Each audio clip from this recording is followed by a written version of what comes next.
Success is not about working harder than everyone else. It's about doing what everyone else refuses to do. While others choose comfort, you choose challenge.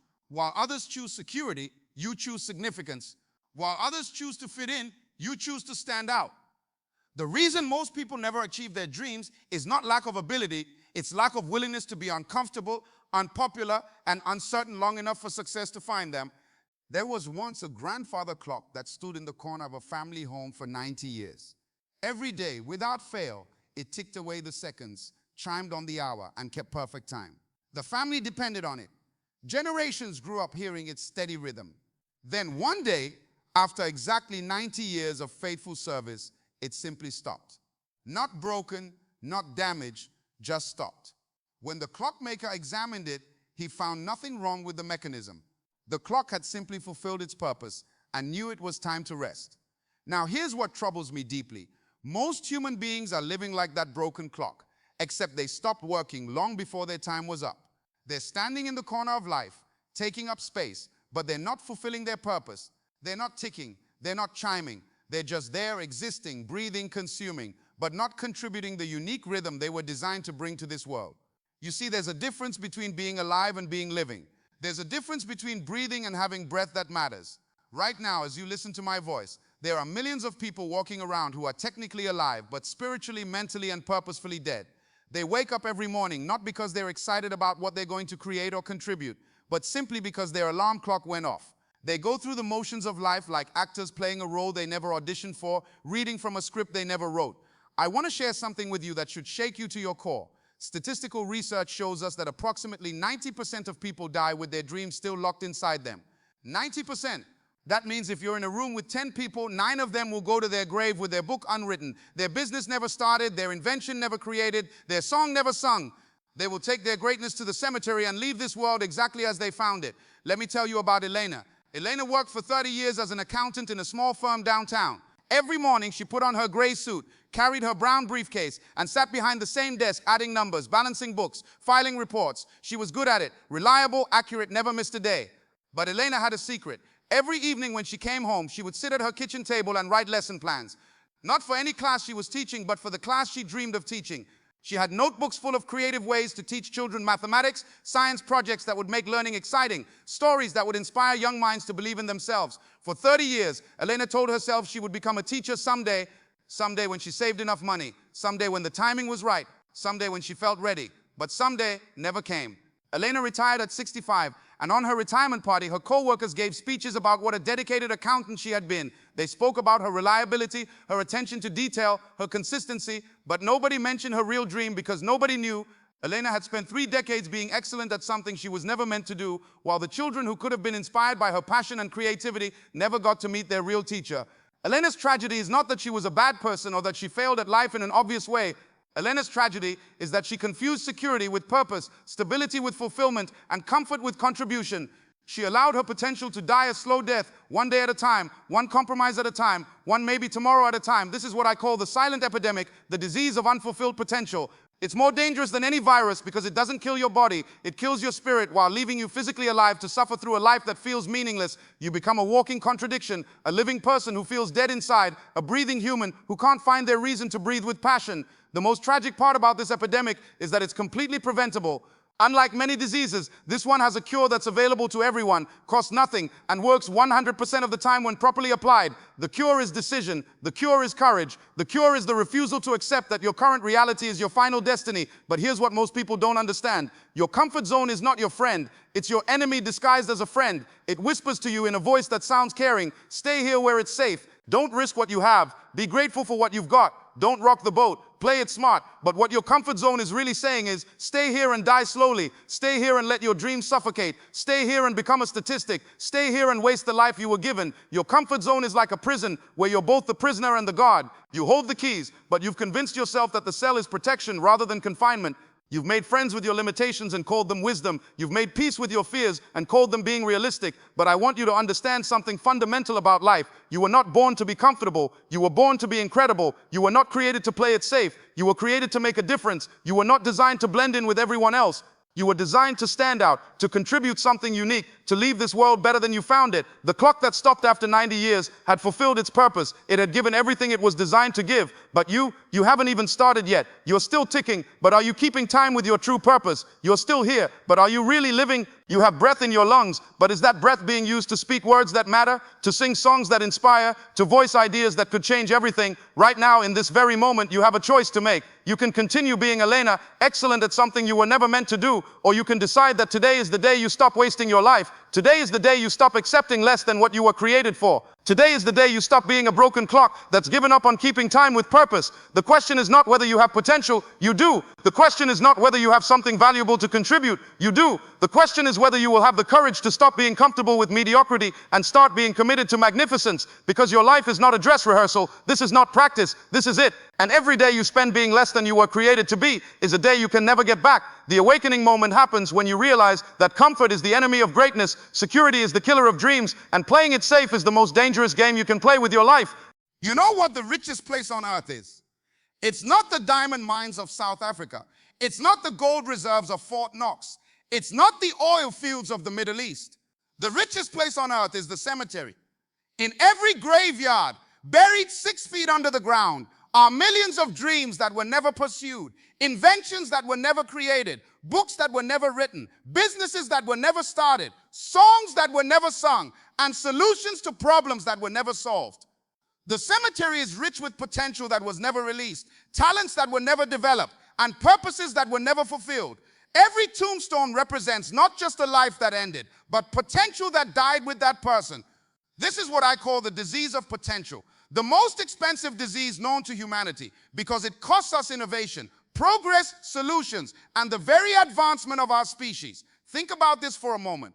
Inside every seed is a forest, but most seeds never become trees. Inside every acorn is an oak that could live for hundreds of years and provide shelter, oxygen, and beauty for countless generations. But the majority of acorns never fulfill their potential. They fall to the ground and rot, not because they lack the ability to become mighty oaks, but because they never get planted in the right soil, never receive the right conditions, never break through the surface to reach their destiny. You are that seed. Inside you right now is not just one tree, but an entire forest of possibilities. Inside you are solutions to problems that haven't been solved yet. Inside you are innovations that could change industries. Inside you are words that could heal broken hearts, ideas that could transform communities, and actions that could alter the course of history. But like most seeds, you might be in danger of rotting on the ground instead of growing into the forest you were meant to become.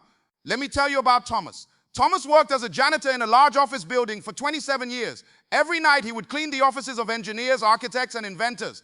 While he emptied their trash cans and vacuumed their floors, he would look at the blueprints on their desks, the prototypes on their tables, the patterns hanging on their walls. Thomas had ideas too. In fact, Thomas had notebooks full of sketches and designs for 3 inventions that could have revolutionized the industries he cleaned up after every night.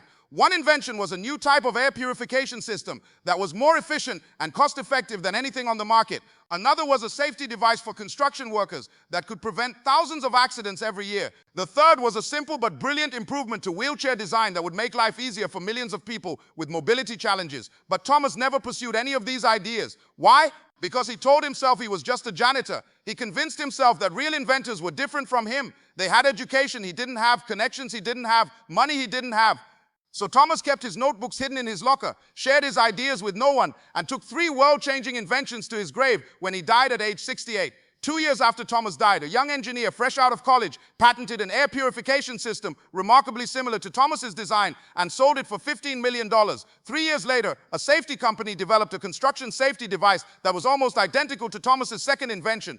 Today, that device is mandatory on construction sites worldwide and has saved countless lives. The wheelchair improvement that Thomas had sketched out, a major medical equipment company released something very similar last year, and it's transformed the lives of wheelchair users everywhere. Thomas's tragedy was not lack of intelligence, creativity, or potential. Thomas's tragedy was that he allowed other people's opinions about who he was supposed to be to become more powerful than his own vision of who he could become. He let his job title define his identity instead of letting his potential define his destiny. This is how the disease of potential works. It doesn't attack your ability, it attacks your belief in your ability. It doesn't destroy your ideas, it destroys your confidence in your ideas. It doesn't eliminate your dreams, it convinces you that your dreams are unrealistic, impractical, or impossible. Fear is potential's greatest enemy, but fear is clever. Fear doesn't show up wearing a scary mask saying, "I'm here to destroy your dreams." Fear shows up wearing a business suit, carrying a briefcase, and speaking in a voice that sounds wise and mature. Fear says things like, "Be realistic. Think about your responsibilities. Don't quit your day job. What if you fail? What will people think? You're too old to start over. You don't have enough experience. The market is too competitive. Now is not the right time." Fear disguises itself as wisdom, but it's really cowardice in disguise. Fear presents itself as being practical, but it's really being terrified. Fear acts like it's protecting you from failure, but it's actually guaranteeing that you'll fail to live up to your potential. Here's what most people don't understand about playing it safe. Playing it safe is the most dangerous thing you can do with your life. When you play it safe, you guarantee that you'll never discover what you're truly capable of achieving. When you choose security over possibility, you trade your potential for a paycheck. When you settle for what's comfortable, you forfeit what could be incredible. The cost of playing it safe is enormous. It costs you the chance to find out who you really are. It costs you the opportunity to make the contribution you were born to make. It costs you the satisfaction of knowing you gave everything you had to give. It costs you the legacy you could have left for future generations. But here's the truth that can set you free. Your current circumstances are not your final destination. Where you are right now is not where you have to stay. What you're doing right now is not what you have to keep doing. Who you've been up until now is not who you have to remain. You are not your past mistakes. You are not your current limitations. You are not your present circumstances. You are not other people's opinions of you. You are not your fears, your doubts, or your insecurities. You are your potential waiting to be unleashed. You are your dreams waiting to be pursued. You are your purpose waiting to be fulfilled. The disease of potential only has power over you as long as you believe that where you are is where you belong. The moment you realize that you were created for more, designed for greater things, and destined for significance, the disease begins to lose its grip on your life. Every great achievement in human history started with someone who refused to accept that their current reality was their final destiny. Every breakthrough, every innovation, every advancement came from someone who looked at their circumstances and said, "This is not enough. I was made for more than this. I will not waste the potential that lives inside me." Your potential is not just about you. When you fail to develop your potential, you rob the world of what you could have contributed. You deprive humanity of the solutions you could have provided, the innovations you could have created, the lives you could have touched, and the difference you could have made. The forest inside you is waiting to grow. The question is, will you plant yourself in the soil of possibility and break through the surface of fear, or will you remain a seed that never fulfills its destiny? The choice is yours, but choose quickly, because potential has an expiration date, and time is the one thing you can never get back. There's a thief operating in your life right now.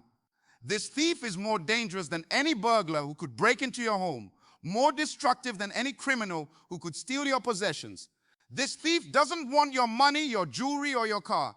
This thief wants something far more valuable, your time. And unlike other thieves who take things you can replace, this thief steals something you can never get back. The most successful thief in human history is distraction. Distraction has robbed more people of their destiny than poverty, lack of education, or even lack of opportunity combined. Distraction is so good at what it does that most people don't even realize they're being robbed. They go through their entire lives thinking they're busy, thinking they're productive, thinking they're making progress, when in reality they're just spinning their wheels, running in circles, and moving everywhere except toward their purpose. Let me tell you about a fisherman named Carlos who lived by a beautiful lake. Every morning for 40 years, Carlos would take his small boat out to the same spot about 50 yards from shore. He would cast his line into the shallow water and spend 8 hours catching small fish, just enough to feed his family and make a modest living. Carlos was content. He thought he was a good fisherman because he caught fish every day. But Carlos had never ventured into the deeper waters of the lake. If he had, he would have discovered that just 200 yards from where he fished every day, the water was teeming with large fish worth 10 times more than the small ones he caught. The deeper waters contained fish so abundant and valuable that Carlos could have worked 2 hours instead of 8 and earned 5 times more income. Why didn't Carlos ever explore the deeper waters? Because he was comfortable with his routine. He knew exactly where to go, exactly what to expect, and exactly how much he would catch. The deeper waters represented uncertainty, risk, and the possibility of going home empty-handed. So Carlos chose the guarantee of small fish over the possibility of large ones, and he spent 4 decades catching minnows while swimming in a lake full of treasures. You are Carlos. Most people are Carlos. They spend their entire lives fishing in shallow water while their destiny waits in the deep. They get comfortable with small results, minor achievements, and mediocre outcomes because it feels safe and predictable. They never venture into the deeper waters of their potential because they're afraid of the uncertainty that comes with pursuing something greater. But here's the tragedy. While you're fishing in shallow water, time is passing. While you're settling for small fish, years are disappearing. While you're playing it safe in familiar territory, your dreams are dying of neglect. The time thief convinces you that you're being productive when you're actually being busy with things that don't matter. In today's world, the time thief has more weapons than ever before. Social media has become the time thief's favorite tool. People spend hours scrolling through other people's lives while their own life passes by unnoticed. They know more about celebrities they'll never meet than they do about their own purpose. They're more invested in fictional characters than they are in their own character development. The average person spends over 2 hours a day on social media. That's 14 hours a week. That's over 700 hours a year. That's the equivalent of 4 months of full-time work annually spent watching other people live their lives instead of building your own. In 10 years, that's 3.5 years of your life traded for the illusion of connection and the addiction to distraction. But social media is just one weapon in the time thief's arsenal. Television, video games, mindless internet browsing, gossip, complaining, worry, and endless entertainment options all work together to steal your most precious resource, time. They don't steal it all at once because that would be obvious. They steal it 15 minutes here, 30 minutes there, an hour here, 2 hours there, until you reach the end of your day wondering where the time went. The time thief is cunning because it makes you feel like you're relaxing, like you're taking a break, like you deserve to unwind, and you do deserve rest. But there's a difference between rest that restores you and distraction that robs you. Rest prepares you for productivity. Distraction prevents productivity. Rest recharges your energy for pursuing your purpose. Distraction drains your energy on things that have nothing to do with your destiny. Most people mistake being busy for being productive. They confuse activity with achievement. They fill their days with tasks that make them feel important but don't make them more effective. They're like hamsters running on wheels. Lots of movement, lots of energy expenditure, but zero forward progress. Being busy is not the same as being productive. You can be busy all day and accomplish nothing of significance. You can have a full schedule and an empty life. You can be constantly in motion and never move closer to your destination. Busyness without purpose is just organized waste. True productivity is not about doing more things. True productivity is about doing the right things. It's not about filling every minute of your day with activity. It's about filling your day with activity that moves you toward your goals, develops your potential, and fulfills your purpose. Here's how to identify what deserves your time and energy. Ask yourself these questions about any activity. Does this bring me closer to my purpose or further from it? Does this develop my potential or waste it? Does this contribute to my goals or distract from them? Does this add value to my life or subtract from it? Does this move me forward or keep me stuck? If an activity doesn't pass these tests, it's probably a time thief in disguise. It might feel good in the moment. It might be entertaining. It might even be socially acceptable. But if it's not contributing to your growth, your goals, or your purpose, it's stealing your future. The truth is, you have the same 24 hours in a day that every successful person in history has had. The difference between people who achieve their dreams and people who don't is not the amount of time they have. It's how they choose to use the time they have. Every minute you spend complaining about your circumstances is a minute you could spend changing them. Every hour you spend watching someone else's success story is an hour you could spend writing your own. Every day you spend wishing your life was different is a day you could spend making it different. Time is the only resource that's equally distributed to everyone, rich or poor, young or old, educated or uneducated. Everyone gets 24 hours a day. No one gets more, no one gets less. The question is not how much time you have. The question is what you're doing with the time you have. You cannot save time, store time, or get more time. You can only spend it. The question is, are you spending it on things that matter or wasting it on things that don't? Are you investing it in your future or squandering it on your comfort? Are you using it to build something significant or allowing it to slip away on things that are insignificant? The time thief wants you to believe that you have plenty of time, that you can start tomorrow, that there's always next week, next month, next year. But the truth is, time is running out, not just for your goals and dreams, but for your ability to achieve them. Every day that passes without progress is a day closer to regret. Your life is measured in time, and time is measured in moments. This moment is all you really have. This moment is your opportunity to stop being robbed and start being intentional. This moment is when you can decide to stop fishing in shallow water and venture into the deep. This moment is when you can stop being busy with things that don't matter and start being productive with things that do. The time thief has stolen enough from you. It's time to take your life back. There is a moment in every person's life when everything changes. It's not always dramatic. It doesn't always come with fireworks or fanfare. Sometimes it's quiet, sometimes it's simple, but it's always powerful. It's the moment when you stop accepting less than you deserve and start demanding more from yourself. It's the moment when you stop being a victim of your circumstances and start being the architect of your destiny. It's the moment when you make a decision that alters the trajectory of your entire existence. Decision is the most powerful force in human experience. Decision is what separates achievers from dreamers, leaders from followers, and those who live with purpose from those who live with regret. Decision is the bridge between where you are and where you want to be. Decision is the key that unlocks every door you've been standing in front of, afraid to open. But here's what most people don't understand about decision. Decision is not just about choosing what you want. Real decision is about choosing what you're willing to sacrifice to get what you want. It's about choosing what you're willing to give up, what you're willing to leave behind, and what you're willing to risk losing in order to gain something greater. Let me tell you about Jennifer. 5 years ago, Jennifer was a single mother of 2 children, living in a small apartment, working 2 minimum wage jobs just to keep food on the table. She had been on government assistance for 3 years, struggling to make ends meet, watching other people succeed while she felt trapped in a cycle of poverty and desperation. But Jennifer had an idea. She had always been good at organizing, and she noticed that many busy professionals in her neighborhood needed help managing their homes and schedules. She had an idea for a home organization and personal assistance service that could help these people while providing her with a better income. For months, Jennifer just thought about this idea. She wished she could start a business. She dreamed about being her own boss. She imagined what it would be like to have financial freedom. But wishing, dreaming, and imagining don't change anything. They're just fantasy without decision. Then one night, after working 14 hours between her 2 jobs and barely having enough energy to help her children with homework, Jennifer made a decision. Not just any decision, the decision that would change everything. She decided she would start her business, no matter what it took, no matter what she had to sacrifice, no matter how scared she was. That decision didn't come easy. It meant giving up one of her jobs and risking the security of a guaranteed paycheck. It meant using her last $400 to buy basic supplies instead of paying bills that were already overdue. It meant telling her children they couldn't have things they wanted because mommy was investing in their future. It meant working 18-hour days instead of 14-hour days. It meant facing rejection, criticism, and doubt from everyone around her. But Jennifer had made a real decision, not just a wish disguised as a decision. And within 6 months, her organizing business was making more money than both her previous jobs combined. Within 18 months, she had hired 3 employees. Within 3 years, she owned a home. Her children were in private school, and she was financially independent. Today, Jennifer runs a company with 27 employees and serves clients in 4 different cities. She speaks at business conferences about entrepreneurship and has written a book about overcoming adversity. Her net worth has grown from negative to over $2 million.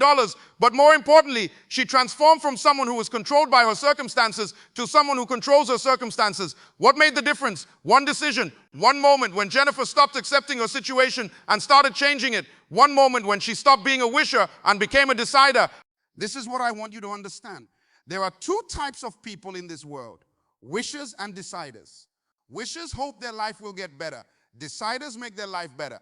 Wishers wait for opportunity to find them. Deciders create their own opportunities. Wishers dream about what could be. Deciders work to make it reality. Wishers say things like, I wish I had a better job. I wish I had more money. I wish I was in better shape. I wish I had better relationships. I wish I could travel. I wish I could start my own business. I wish my life was different. Deciders say things like, I will find a better job. I will increase my income. I will get in shape. I will build better relationships. I will save money for travel. I will start my own business. I will change my life. Do you hear the difference? Wishers use passive language that puts them at the mercy of external forces.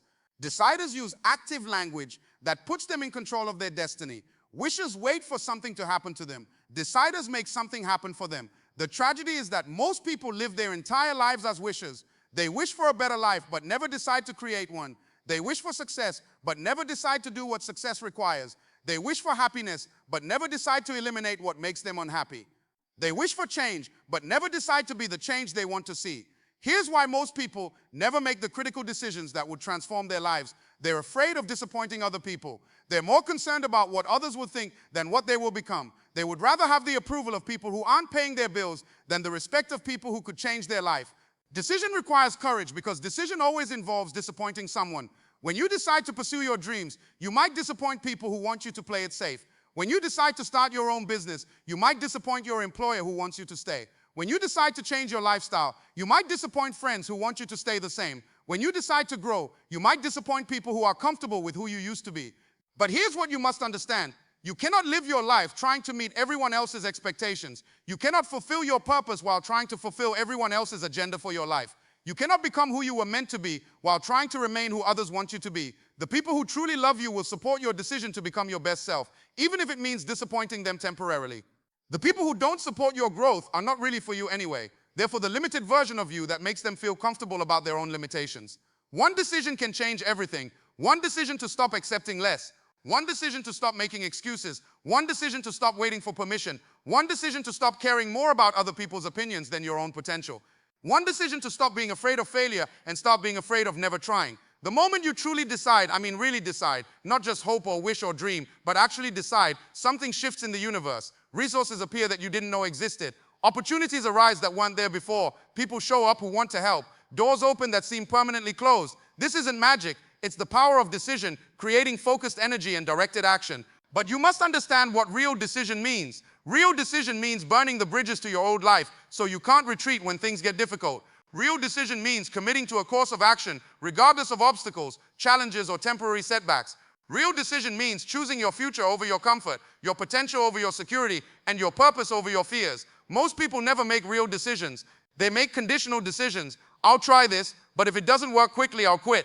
I'll pursue my dream, but only if it doesn't require too much sacrifice. I'll change my life, but only if it's not too uncomfortable. These aren't decisions. They're experiments with escape routes built in. Real decision is final. Real decision is permanent. Real decision cuts off all other options so that success becomes the only way forward. When you make a real decision, failure is not an option because you've removed all the options that lead to failure. Right now, in this moment, you have the power to make the decision that changes everything. You have the power to stop wasting your life and start living it with purpose. You have the power to stop being a wisher and become a decider.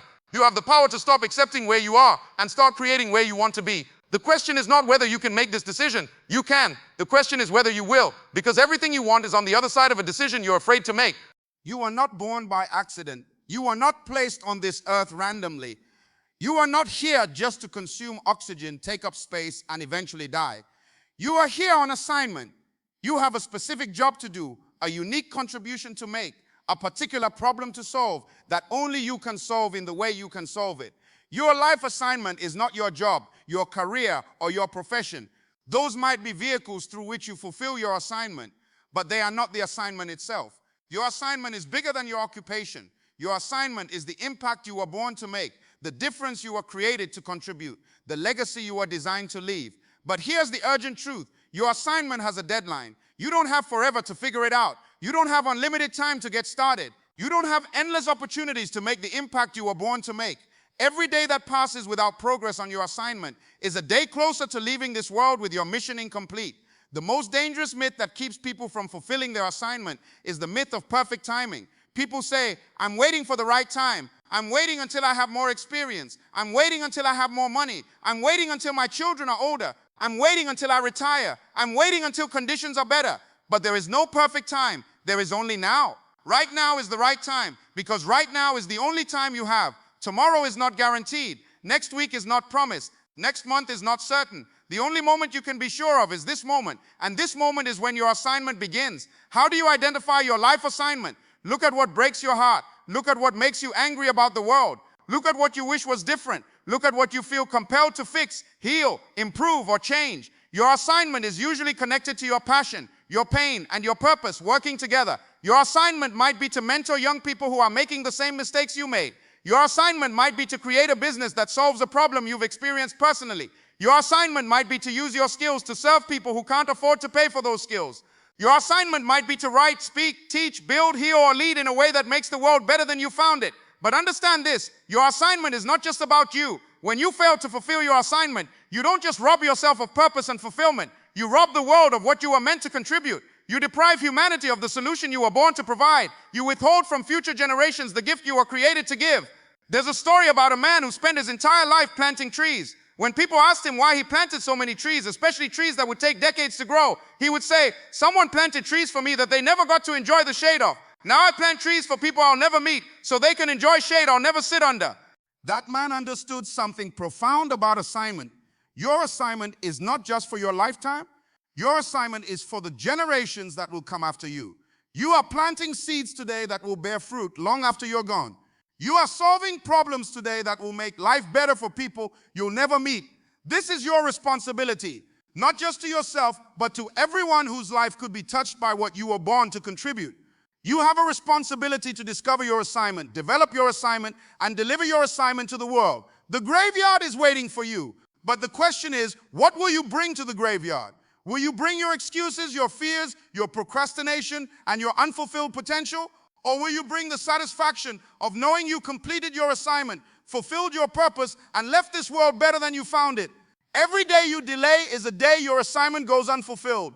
Every week you procrastinate is a week the world continues to lack what you were born to provide. Every month you wait for perfect conditions is a month closer to taking your contribution to the grave instead of giving it to the world. Stop wasting your life. Your assignment is waiting. Your purpose is calling. Your destiny is depending on the decision you make right now, in this moment, to stop existing and start living, to stop surviving and start thriving, to stop being a consumer and start being a contributor. You were born to make a difference. You were created to leave a mark. You were designed to matter. The only question is, will you answer the call of your assignment or will you ignore it until it's too late? Your life is not an accident. Your dreams are not random. Your ideas are not coincidental. They are clues to your assignment. Follow them, pursue them, fulfill them. The world is waiting for what only you can give.